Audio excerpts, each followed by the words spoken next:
tell me what happens if instead of this carnival magician, Ash was in that hot air balloon and lands in Oz. What would that movie be? Oh, wow. Because that's kind of the beginning. That's Ash kind of the Army Great of and Darkness, Powerful? but yeah. Wow. Well, he probably would have made a mess of things. The chainsaw may have Yeah. come in handy. It would have been cool to see him battling those winged baboons with his chainsaw, that's for sure.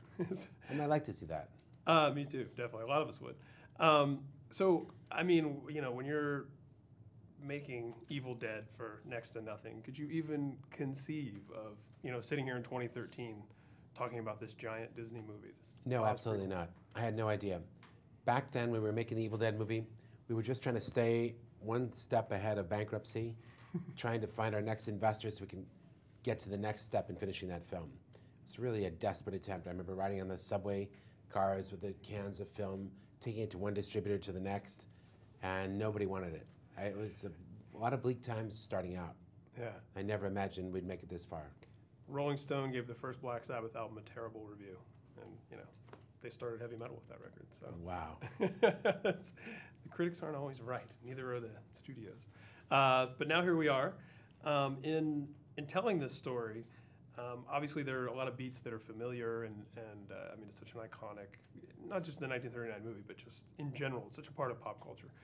What were some of the things you felt that you sort of had to adhere to, but then also what were some things that you wanted to introduce and really play with? Well,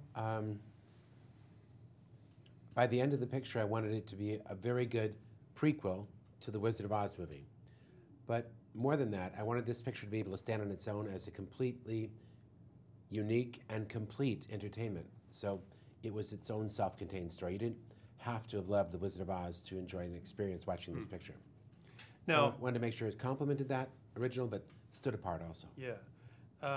I remember one of the first things that really terrified me, and I'm a kid who started watching horror movies at 7 or 8 or whatever, but was The Wicked Witch. Me Probably too. age 4 or 5. Me too. What were some of the qualities that you were looking for in the actress that would play her in this, and how did you end up choosing Mila?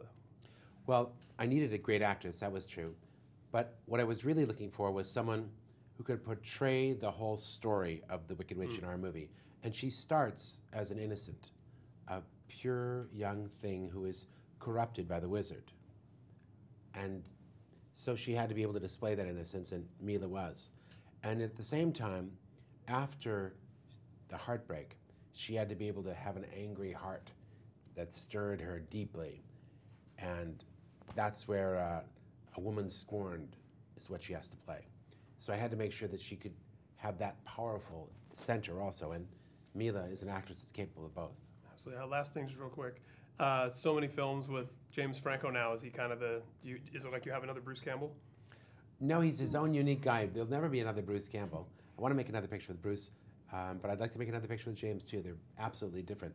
Both very good fellows. Awesome. Absolutely. Well, great. Thanks so much, Sam.